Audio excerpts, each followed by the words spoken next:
Welcome back to the Girlfriend Doctor Show. Have you been dealing with headaches, histamine issues? Maybe there's bloating, someone in your family having digestive issues, health, ever have a gallbladder removed? I mean, we're going to go deep today in the gut and health connection, especially as it relates to barriers to intimacy, how it can affect sexual function, including erectile dysfunction, and also deeper issues. I'm bringing on back to the Girlfriend Doctor Show a friend of mine, an expert in gut health. I'm introducing you today to Stephen Wright. He is the healthy gut guy. He's known as the healthy gut guy. He has his own amazing story, which I'll have him share with you today.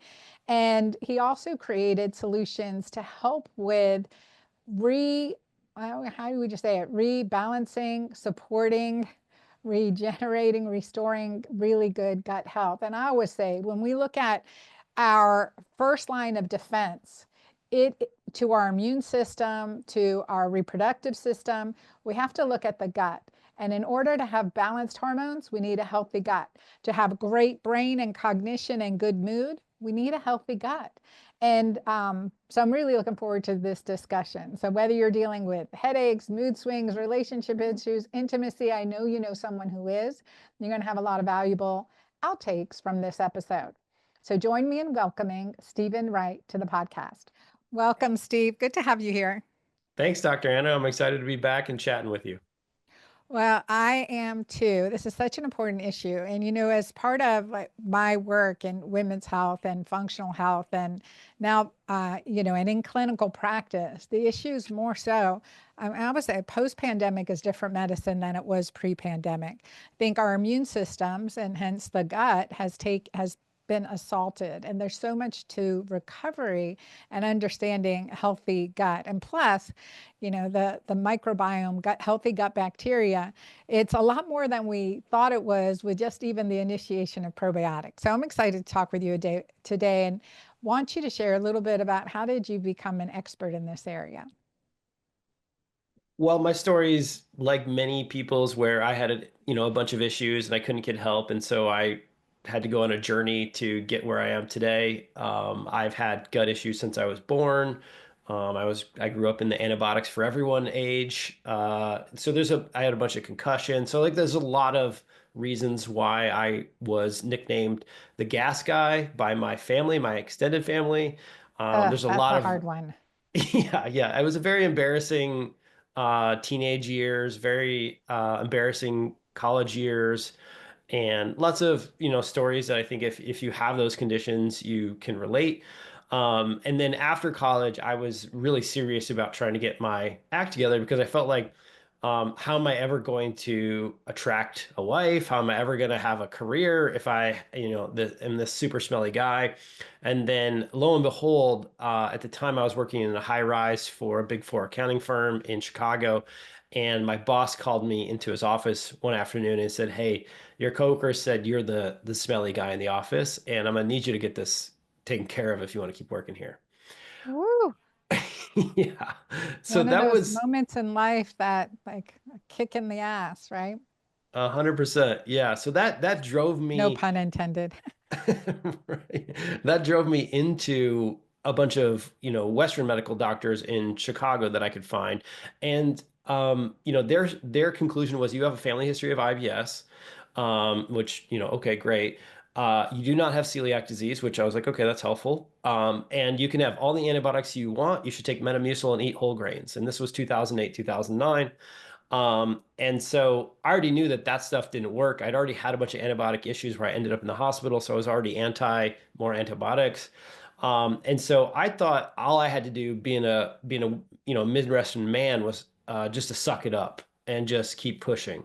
I was already eating like chicken and salad or whatever. I was already eating stuff that we would now call like a food restricted diet in some ways, and I was still getting bloating after every meal that felt like knives in my gut. And now I know that's visceral hypersensitivity, a type of IBS that some people have, but not everybody.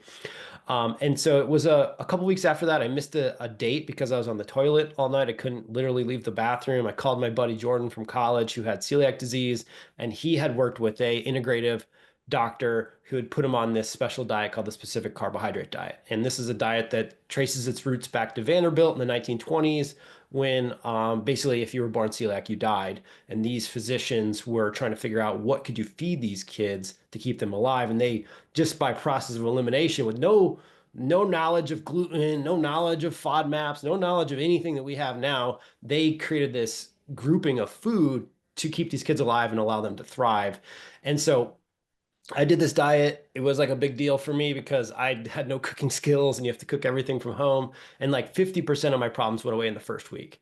And that was just the light bulb moment for me that I had a lot more power in this sort of dynamic than I thought. And I could just maybe apply my engineering reasoning from school to this issue and figure this out. And so immediately started adding in things like HCl and enzymes, which we might talk about later. And I just kept getting like minor wins, like 10% here, 15% there. And I just continued that journey, which included, going to Dr. Dan Kalish's Functional Medicine Institute, blog a lot on the internet, writing ebooks when people would ask questions, things like that. And it just became this intersection for me of like, as an engineer, I want the highest return for the least risk. And I really don't care if it's a pharmaceutical or a supplement. I want data and I want to try to identify actual root causes and complexities on why this stuff is happening. And so that's going 15 years now that process has been going on in public, that I've been talking about my issues. And I'm also a hedonist. So I got to the point where I could live inside of a bubble and have no complaints, right? But I was on this very restrictive diet and I couldn't have any alcohol and all these things. And one day I was just like, I don't want this life. I want to eat cheese. I want to have some alcohol. Why can't I have these things that are so bad for me, but other people seem to be fine with them? And so that kind of launched this other phase of healing where now I'm really on a mission to try to help people understand that the idea of just eliminating everything is like that paradigm's gone. We tried that paradigm. Nobody really actually got like lastingly, resiliently healthy from it. We learned a lot of really good things. We learned about toxins in our homes and toxins in our food supply, toxins in our pharma supply, all these things. And we need to keep those things, but we need to elevate and we need to go beyond the everything's toxic paradigm because it's not going back in the bag. There's no way to correct what we've done to the environment. There's no way to correct the food supply at this point. We need to figure out how do we live in these bodies in relation to the world we have right now so that we're not having diseases and complaints and all these things, but also not living in a glass house where we like everything has to be triple checked. Every label has to be triple checked because if not, we're so sensitive, we end up on the couch all day. Right. And that's exactly right. It's like, okay, we've restricted everything that could potential, but didn't do a good job in rebuilding, repairing, like supporting that frontline defense system.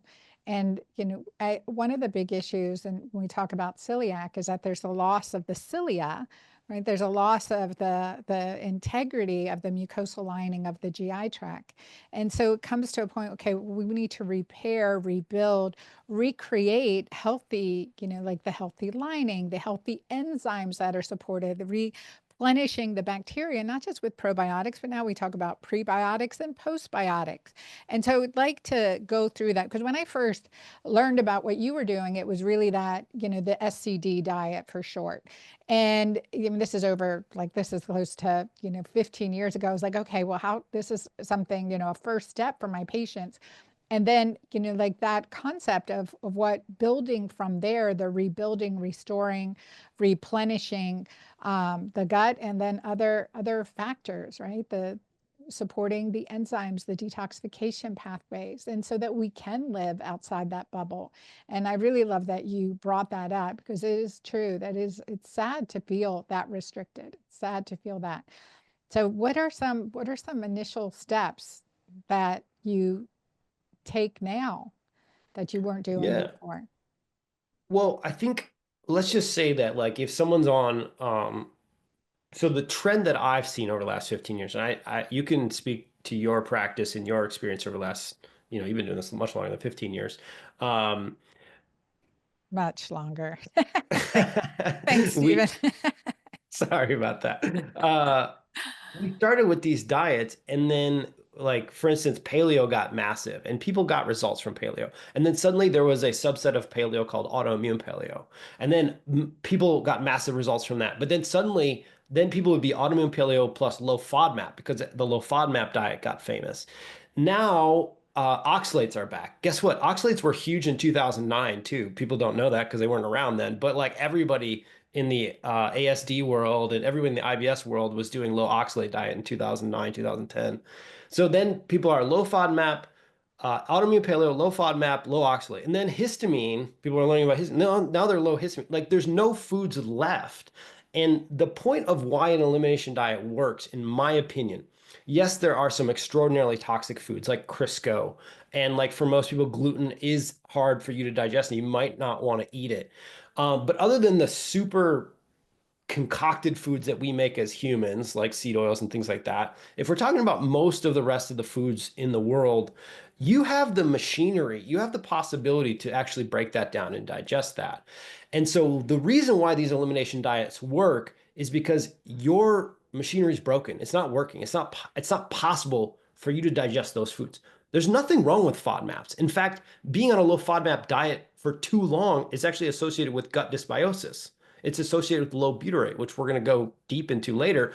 The point being is that if you restrict your foods more and more and more, it's not the foods that are wrong. The foods are not the enemy. It's the fact that your body's not capable of digesting these normal everyday foods. And we should be looking upstream to what's going on with the body instead of blaming the foods. And so a lot of times the first step is enzyme production. A lot of people, like you said, those little villi, the celiac people, their gold standard of diagnosis is their villi are gone. They're like shaved off. If that happens, you do not make brush border enzymes. Like this whole class of enzymes that are extraordinarily important for all carbohydrate digestion, as well as histamine breakdown, are just, that's gone. You don't have that possibility.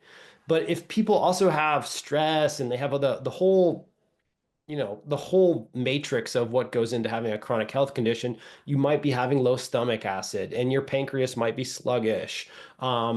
You might be having this brush border inflammatory issue, so you don't have enough brush border enzymes. And then if you get microbiome dysbiosis, which is just essentially means your biome, the amount of bugs in you is less than what we'd want to see for a healthy person, and their growth is lower than what we'd want to see. That's essentially what dysbiosis means. They make enzymes that are critical for breaking down our food and avoiding bloating and all these things too. So that whole complex, you have microbiome enzymes, brush border enzymes, and pancreatic enzymes. You need those to break down all foods, just like basic foods. And so the easiest thing to do is start with a high quality digestive enzyme, because the goal, in my opinion, is find what's off with the body in the digestion process, such that you can eat normal, real foods, not that you can keep eliminating them. So rather than just like eliminating all these foods, I would want people, and what I advocate now is like start with the stomach, start with the enzymes, start with the intestines and figure out what's actually going wrong and how can you keep eating what you're eating without restricting more, but use support supplements so that you can actually handle the food, which will totally change your immune tolerance. It'll totally change your hormones later. It's going to change everything. And then after time, you might be able to dig deeper with someone like, yourself, on if there's an infection or some toxins or something else that got you to this place.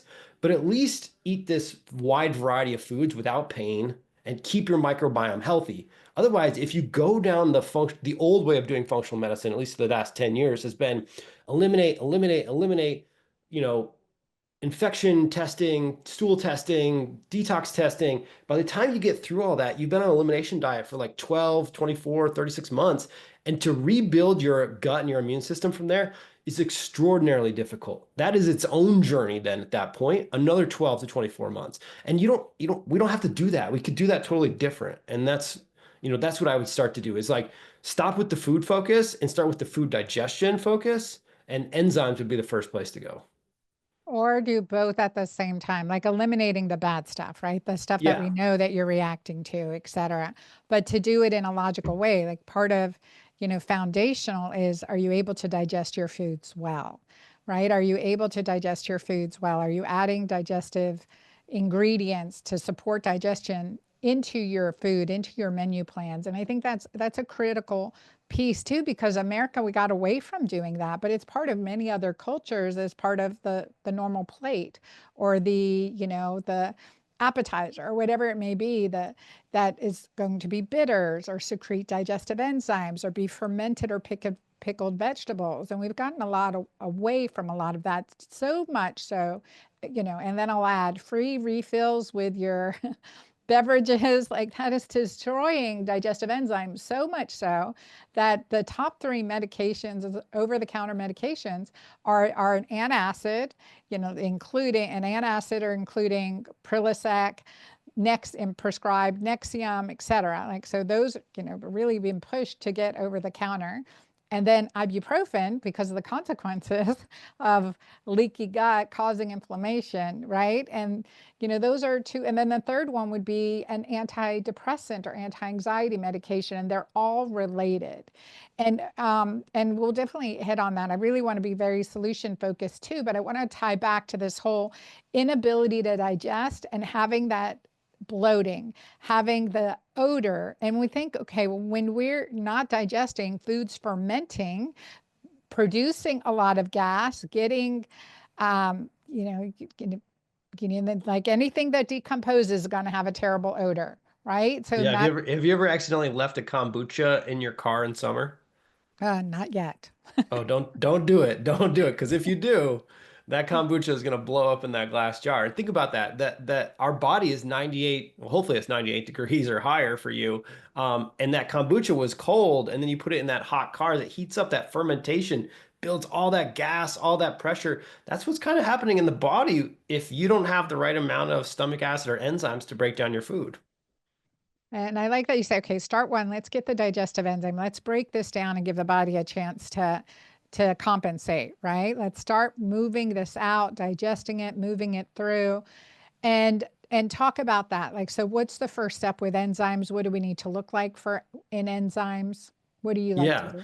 So, so the first step with enzymes is to know that they are incredibly safe. They are used from allopathic medicine to the most granola practitioners who are like anti most supplements. So universally, enzymes are extraordinarily accepted by practitioners, and they have immense safety data. In fact, there's some cancer schools of thought that use like 160-ish enzyme pills a day for that condition and that therapy. So if you're taking like 4 per meal, you should not feel bad. You shouldn't feel like anything's wrong with you, and you shouldn't even feel like that's a lot. I know that for some people they're like 4 pills, ugh. But enzymes can be dosed higher than most people think. The back of a label, including the bottle that I make, is for the FDA. It's not for you as a person. Yes, if you're a high integrity company like we are, we try to put a dose that's reasonable on there for you. But I think the first thing is everybody needs to know that their body is unique.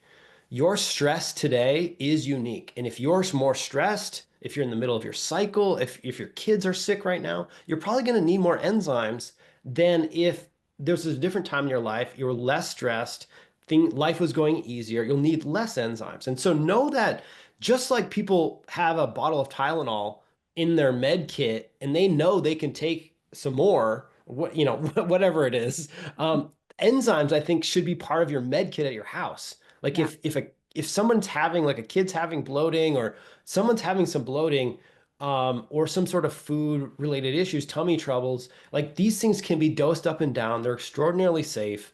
And so I think that's the first thing is just like hopefully destigmatizing enzymes as like this weird supplement that only certain people with really bad guts take. And then also this idea that you should only take 1 pill or 2 pills. And like if you don't respond to that, then obviously you don't need digestive enzymes. That's actually usually not the case. Well, and plus our digestive juices naturally decline as we get older. So we have to constantly rebuild and replace and keep that, and really be conscious of that, because we can eat the most organic, healthy food, but if we're not digesting it well, we're not absorbing the nutrients too. And then again, it's fermenting, gas producing, causing all other kinds of problems. When it comes to intimacy and relationships, like you had said, you missed your date because you were having diarrhea, right? There are Yeah. IBS issues, diarrhea, constipation, bloating. All of those things don't feel really sexy. So they, that can affect a relationship, that can affect intimacy, that can make you say no when you want to say yes. And also lead to other symptoms. We talked about headaches, joint pains, hair loss, skin changes, rashes. Yeah, yeah, it's they're all kind of related, right? It's like a cycle that can quickly turn into like this little doom cycle that really can be super frustrating where like sex doesn't even occur to you because you're in so much pain all the time or you're worried about an accident or whatever. And so yeah, I mean in our household, I think I shared with you in our household, we have a rule that we have intimacy before dinner. Because we want to avoid that stopping of the intimacy in case someone has a bloating episode or something. Now, of course, we try to use our holozymes and we try to have a good life, but we're running a company. We have very intense Oh, I've had lives. pizza with you. Yeah. It was gluten free, but still, it was delicious. But anyway, but something like that, and even in the healthiest gut, I'm telling you, there's going to be some side effects for Yeah. the most part. So, right, no, and you want to live your life, et cetera. And then, the other aspect is, for my audience, I want to tell you, I'm going to put links to Steve's products, and I've known him again for over 10 years. And I have referred clients. We've had him on the Girlfriend Doctor Club calls. We've had him on the podcast before, and I get great feedback. I use his products too. And so we'll put a link below, and he's given y'all a discount code, which is Dr. Anna for 15% off. And we'll put that link too, so that you guys can have that information. But let's go more into, okay, when we're using enzymes, and this is when I learned in functional medicine to initially start dosing, for example, hydrochloric acid, we'd say, okay, start with 2 and then increase by 2 until you feel that warm burn. And if you get to, like I was saying, if you get to 7 or 8, don't go above that if you're not feeling the burn, but like that's your set point. So what's now developed with those recommendations? Well, I think HCl and enzymes, like I don't recommend you buy a product that includes HCl and enzymes. Because of what you just mentioned, everybody has their own need for digestive enzymes and a different need for stomach acid or HCl. And so I really am not a fan of products that combine HCl and enzymes. I think that's the sloppy way to like mediocre gut health. Mhm. If you want to do betaine HCl supplementation and stomach, if you want to test that for yourself, I think it's a great idea. We have a product that I think is the best in the world. But that is more what you just said, where you're titrating up every day. And if you get to too high of a dose, you're gonna need to take some baking soda and then come back down off of that. That's still all normal. In the enzyme world, what we have started to say is like, look, if you have mast cell activation syndrome or extreme histamine issues, start with a sprinkle. If you know you're a super sensitive person, start with a sprinkle, and then work your way up. Most people take 2 to 3 per meal, but people get it in their head that you should dose enzymes by weight, and that's not the case. In fact, we have a ton of testimonials of like 100 and ish pound women taking 6 per meal, and like they're the happiest women in the world that they finally found a product that doesn't bloat them. And we have these other large men, like 300-pound men, that take 1 or 2 per meal, and they're also extraordinarily happy with their results. And so my point is that you should just start titrating up every day with holozymes or whatever enzyme you have at your house, and just see where your stools change, see where your bloating changes, see Mhm. where your pain changes. That's the number for you with that brand, and it will shift brand to brand. There's a lot of companies now that gut health is in vogue. There's a lot of companies that now have digestive enzymes. You need to make sure you look at the milligrams of enzymes in a serving, because like the number one trending enzyme right now, I'm not going to say the name of the label, but you've all seen it from all the influencers. It's a red label. The last ingredient on that bottle is digestive enzymes.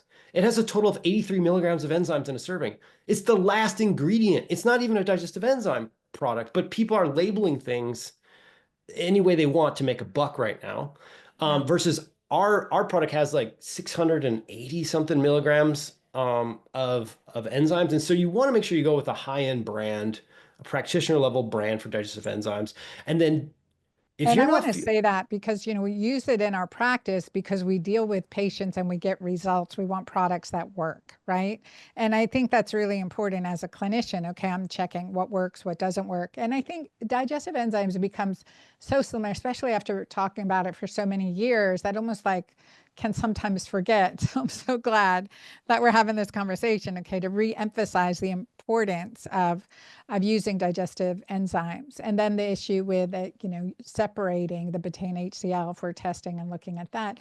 Is there, and this is issue, okay, is there a risk of using it too much that ends up decreasing our body's ability to produce digestive enzymes?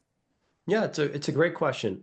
So far to date, and I've been searching for this for 15 years, there's not a credible idea or credible theory even as to how taking it would actually shut down our own internal production. There's no known way yet of how they get recycled. They pretty much get used. You do absorb some of them, but then again, they get used in the blood, and that's like a whole other wormhole about systemic enzyme use we probably don't need to go into today. But in general, taking exogenous enzymes, there's never been a study, there's never even been a research paper I've found that suggests it harms you in any way. And then also, as you mentioned, the inconvenient truth is that it's not just our ovaries and our eyes and our testes that are aging. It's all the organs, Mhm. including the gut. And so the inconvenient truth is as we're passing 40, 50, 60, and beyond, um, it should be no surprise to you that suddenly digestion's a little harder. And Mhm. that's really the inconvenient truth. So if you're advancing in age, and you want to continue with that health span, you want to continue with that vibrant life, doing something for your gut in the long term with just actually breaking down that food you've worked so hard and paid so much money for, makes a lot of sense from an aging perspective as well.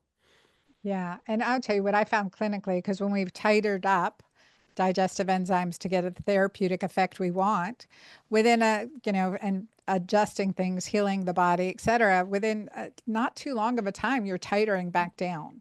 So if for what I've seen is that we're regenerating our body's ability to produce our own enzymes and keeping that as long as we're doing it in a very holistic way. And then this comes into the place, okay, we're working on the enzymes. Now, what about the probiotics or postbiotics? Now, define this for us because it is it's a relatively newer term. Yeah. All right. So I'm gonna try to give you a range of definitions here so that'll help us here. So a probiotic is a live bug that has health benefits. A prebiotic is a food, a special food that's been tested to have health benefits for those bugs. So it's a food for those bugs. Fiber, which most people have heard of, that's just a generalized food for any bug. It could be a bad bug or it could be a good bug, but it's just a general food. But prebiotics are a special food. Probiotics are live bugs with health benefits. Postbiotics, I don't love the term because it's really kind of a coarse term, but right now it encompasses the following: paraprobiotics, which are dead, healthy bugs that do different things for your body, and it includes all the metabolites that your microbiome or your good bugs make, which are we don't even have categorized yet. Like science doesn't even know all the metabolites yet. And so we do know some of them though. And one of them in particular, or a class of them are called short chain fatty acids. Most of the time, postbiotics are either dead probiotics that have beneficial effects that are different than live bugs. And then short chain fatty acids, mostly butyrate, which is kind of like the keeper of the gut. Literally, that is from a research study. That's what the title of the research study is called, the keeper of the gut, butyrate. It is as paramount to your health as vitamin D3 or vitamin C or magnesium. You have to start. We're gonna in 10 years, everyone's gonna be like, yeah, I mean, if you're, do you take magnesium? Of course you take magnesium. Do you take butyrate? Of course you take butyrate. It's that important. I mean, in fact, I think one of the shows we did a couple years ago was all about butyrate and osteoporosis. Like it's everywhere, whether it's neurodegeneration, your eyes, your bones, of course your gut, your muscles, all these different axes you need butyrate for. And so a lot of times when people are saying postbiotics, they're talking about something that either generates butyrate or butyrate itself. Yeah, and I would say just thinking of a client that came in the other day and she was like, she had IBS issues and she was like, that butyrate was the key. That was the key. She said it was game changing. She said, like she felt different overnight. And that's quick. Like when you have something like that, you're like, okay, you know, this is good. This is good. This is important. Let's pay attention. And so let's talk about, okay, dosing of butyrate, when, who, Yeah. how Well, often. so um, when we look at conditions, and especially reproductive health conditions, PMDD, endometriosis, PCOS, they all follow a similar narrative. And this narrative is not just these conditions, there's actually other conditions as well, but Well, we'll and, zoom and in there. tying into erectile dysfunction, right? Yeah, and erectile dysfunction. Yes, correct. They follow the same pattern, which is those conditions are linked to inflammation. That inflammation is linked to leaky gut. That is linked to microbiome dysbiosis and low butyrate. And like that's literally the top down sort of what all those conditions have in common. And they just manifest differently in different bodies because you have different hormone set points and you have different environment, and you have different genetics and epigenetics. And so therefore you express, well, I express erectile dysfunction if I have those things, and somebody else might express, endometriosis or something. And so why butyrate matters is because if you're trying to unravel any of these conditions, if you focused on intimacy with yourself or with another person, if you're into reproductive health, that is that is where it ends when you get to a really bad point and you have to bring in like a lot of help to dig yourself out of there. So you could start there and we can talk about help there, but I also want to prevent people from getting there. And if we look at what prevents people from getting there, it's keeping inflammation low, it's keeping leaky gut at bay, and it's keeping your microbiome healthy and diverse. And again, dysbiosis of the microbiome literally just means you have less amount of species in lower numbers. I like to think of it like a hippie community. So like in the peak of like the awesome hippie communities in the 60s, where like somebody watches the kids, somebody grows the food, somebody does the books, somebody fixes the houses. Like there's a specialized person that does all these tasks that keeps the whole community whole and healthy. The same thing's happening in your microbiome. All these different species rely on each other to make all these metabolites, and then we rely on them to be healthy as a community for things like butyrate for us to be healthy. And so whatever we can do to protect them, and that usually looks like digesting your food properly, which we just talked about with enzymes, but it also leads into what I said at the beginning, which is not restricting your vegetable and fruit consumption and your starch consumption, because those are the building blocks of your microbiome. And if you restrict those things because they cause you pain, I understand why. I did it for a long time too. But just know that you're probably going to need a supplement with something like butyrate to get to stay healthy and get your way out of this. And so the amazing thing that butyrate does is number one, it repairs leaky gut. It repairs mucosal membranes. It helps regulate histamine and lower histamine release. And then it helps rebuild the hippie community down there, the microbiome. And some of it goes systemic. So some people feel it in the brain, some people feel it in the skin, some people feel it, all over the place. It's kind of like a wherever you have an issue pathway type of molecule. So that's kind of why it's hard to describe. But it Mm. really is where the future of gut health and health is going, is that we'll probably be really focused on probiotics that make butyrate, prebiotics that make butyrate, all the postbiotics that do butyrate. Like everything will be really in tune with butyrate in the next 5 to 10 years. And I feel like behind in this, I tiptoe into it and step out because it can feel very complex and adding. But then there's like, okay, what are we starting with? What are we prioritizing? What do we need to do together? Food is medicine. But in looking this up, another benefit of butyrate, and this was published in the Journal of Biological Chemistry in 2013. So I'm feeling really behind in this information, but the article is entitled Beneficial Metabolic Effects of a Probiotic via Butyrate-Induced GLP-1 Hormone Secretion. So what research is showing is, in fact, yes, butyrate is known to increase GLP-1 levels. That should be headlines. Yeah, yeah. It should be, don't, if you've ever tried Ozempic or any of the semaglutides, don't expect taking Tributyrate X to feel like that. It won't. But as far as turning on your own GLP-1 secretion, and as far as regulating your own satiety or your feeling of hunger in your body, It does happen, and we do have testimonials and customer reports of people who just kind of naturally start to shave off a few pounds here or there, and they wake up 6 months later and they're like, wow, I didn't even know I had 10 to 15 pounds I wanted to lose. And it's all because you are restarting that whole natural microbiome GLP-1 connection and beginning to, foster that up the chain to reduce that hunger. Reduce those cravings specifically too. So, okay, so your product is Tributyrate, which I can't even pronounce. So it makes it difficult to think, okay, this Tributyrate, okay, explain how this is like similar, Yeah. different than other butyrates, like sodium magbutyrate or cal magbutyrate, for instance. Yeah, so the first thing all scientists do is bond a molecule with sodium. It's the easiest way to bind anything and the easiest way to test. It's super cheap. Salt's super cheap. Um, so the first generation and the most research that's been done in animals and in humans is on sodium butyrate. And that is just butyrate, one molecule of butyrate plus one molecule of sodium, basically. Um, Very quickly, some scientists started to realize that they could bind glycerol, which is fat basically, with three butyrates. So tributyrate is really just three butyrates, one piece of fat basically. And the issue with it is that it's a little volatile and you have to protect it. It can't just exist in a powder form without some specialty stuff. They have to keep it usually in an oil way that they're protected from the oxygen.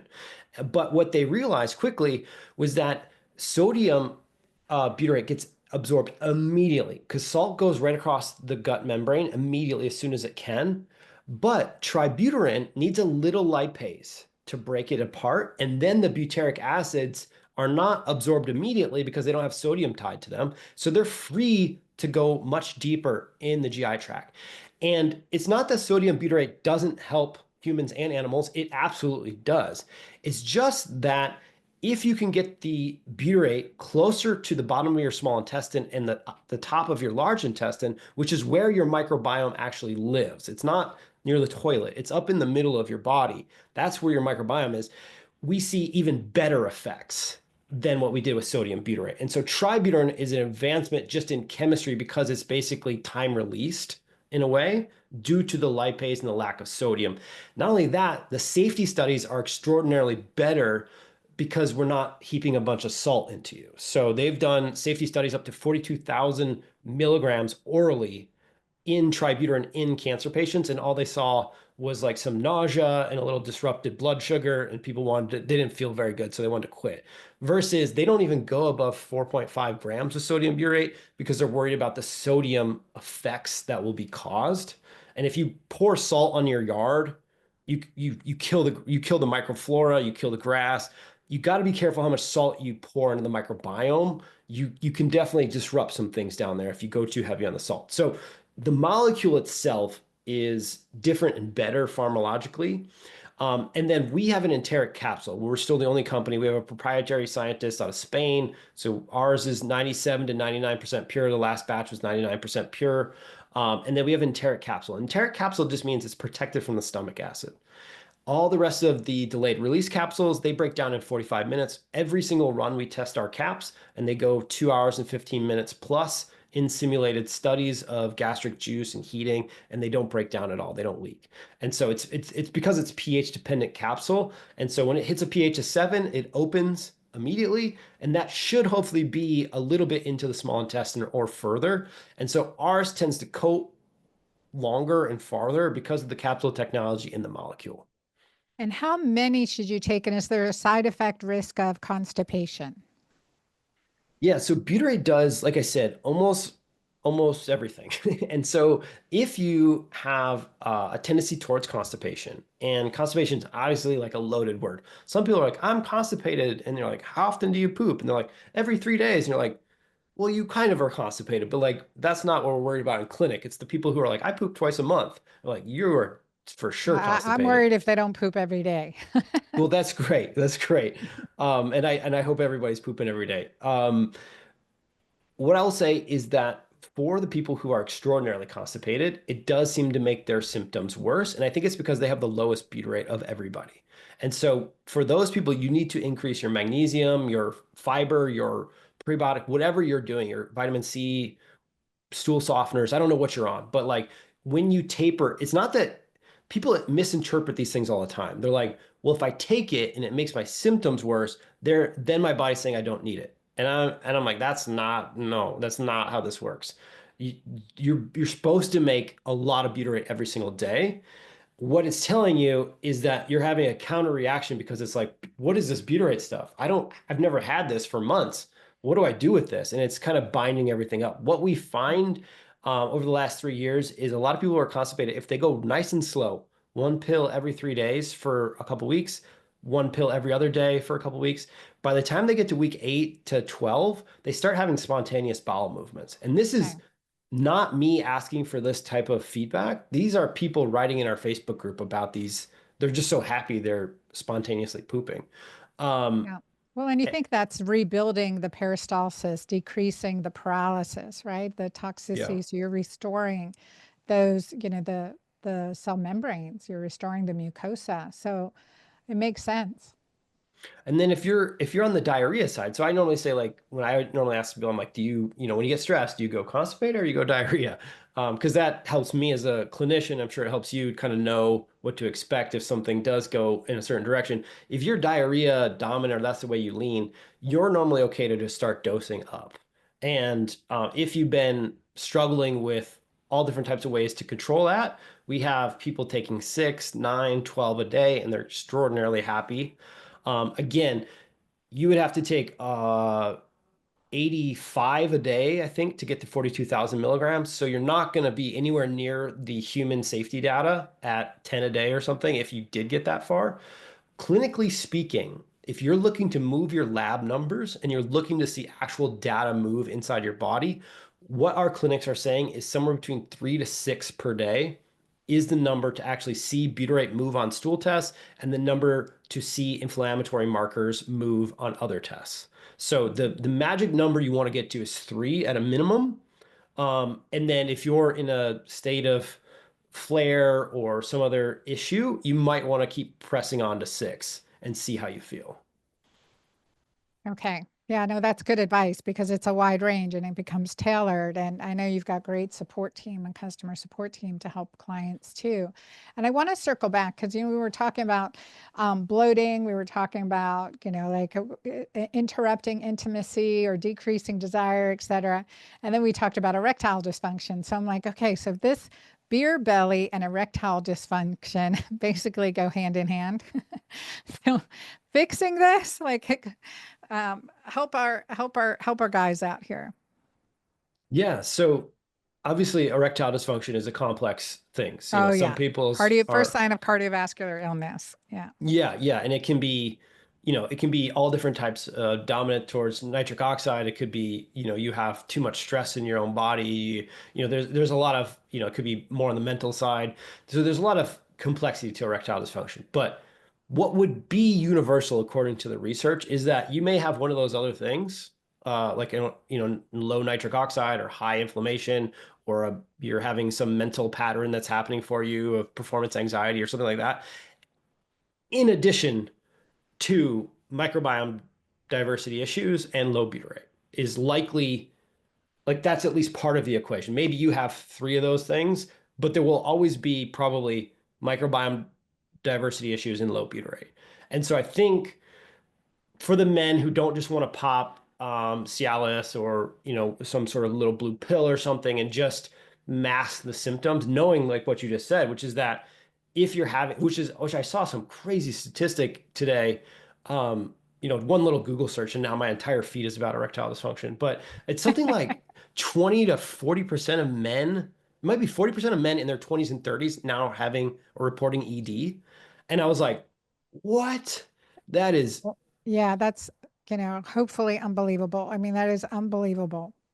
Yeah, and so um And the yes, there's a answer is hormone. not testosterone. It's what's causing the erectile dysfunction, what's causing the low testosterone, getting to these Exactly. issues for hormonal balance. And, I mean, there's so many, right? Head to toe approach needs to be done. Yeah.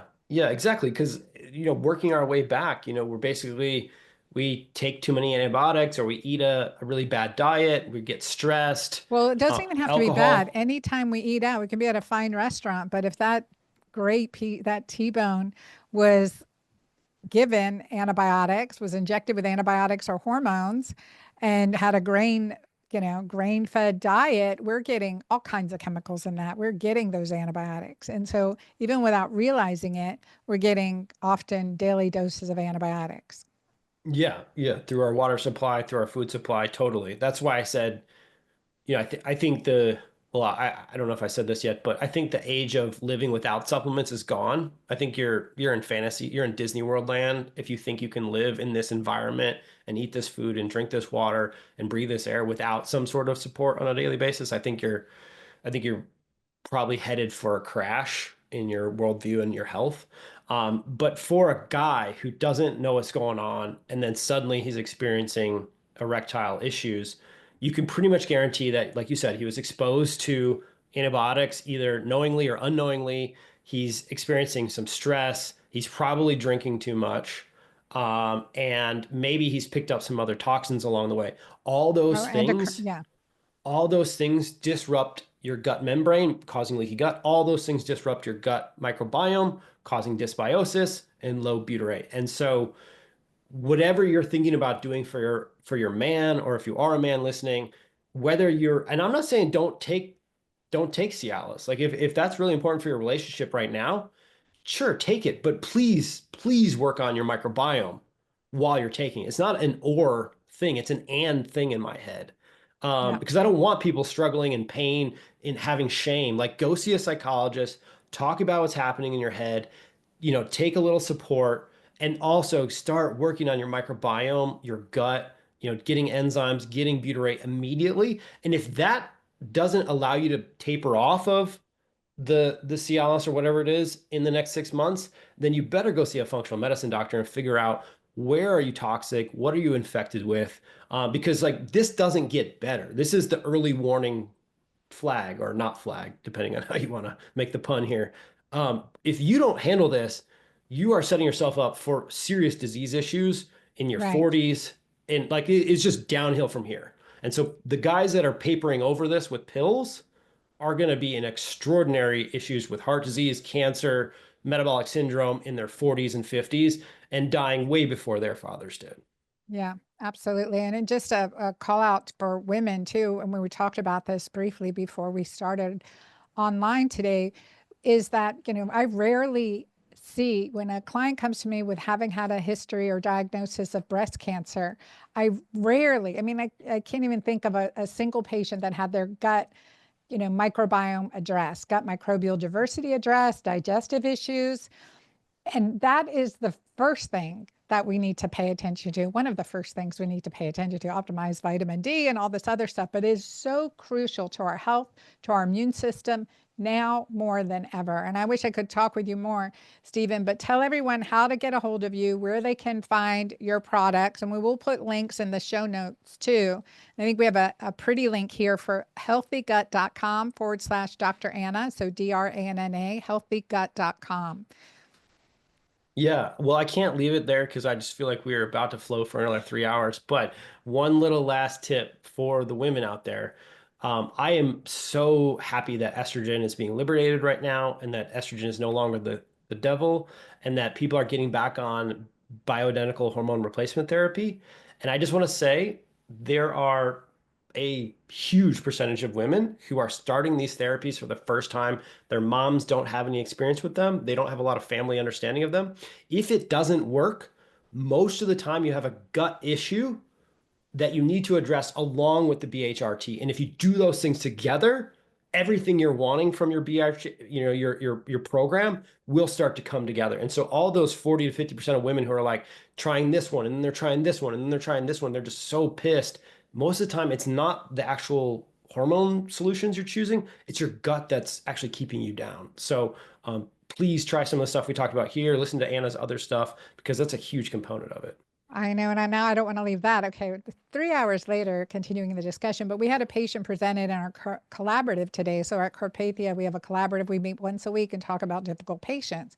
And we had a client who was 70 and was on really needing to extra dose her estrogen because otherwise she would have anxiety. And the first thing is like, we got to fix the gut. Right? We have to address the gut because, that's one of the primary issues with either estrogen intolerance or hypertolerance. So, yeah, I appreciate you mentioning that because that's a big issue. All right. So where can people find you, Stephen? Yeah, just go to healthygut.com/Dr. Anna. That's where the most of me, or you can search on Healthy Gut Guy on various platforms, Healthy Gut Co. Yeah. Instagram, social. Yeah. Yep, all those platforms. But our website's our biggest, place that we post more stuff, and our email list is where we send out our content. Yeah. So thank you so much for being here. I really appreciate it. I appreciate all this information. I've been following your work and, learning as I continue to grow in functional medicine and working with patients too, as well as our online community. And the importance of gut health, digestion cannot get further underscored than this. It is essential to life, quality health, and our health span. We know this and it's critically important. We're going to we'll put all these notes and links in the show notes. And I encourage you to keep investigating for yourself. Keep asking questions. I mean, I continue to ask and learn every single day. So continue to ask questions, learn, and let me know what questions come up for you regarding this episode so that we can come back at a future date and address them as well. So be sure to comment below, comment in the comment section wherever you're seeing this post, definitely on YouTube. You can watch the video and comment there, as well as message my team at drannakabeca.com. Share this episode broadly and widely. People need to hear this information and have some tangible optional solutions. So thank you for being here, and I look forward to next time. God bless you. Thanks for watching another episode of the Girlfriend Doctor podcast. Check out all the links below for more.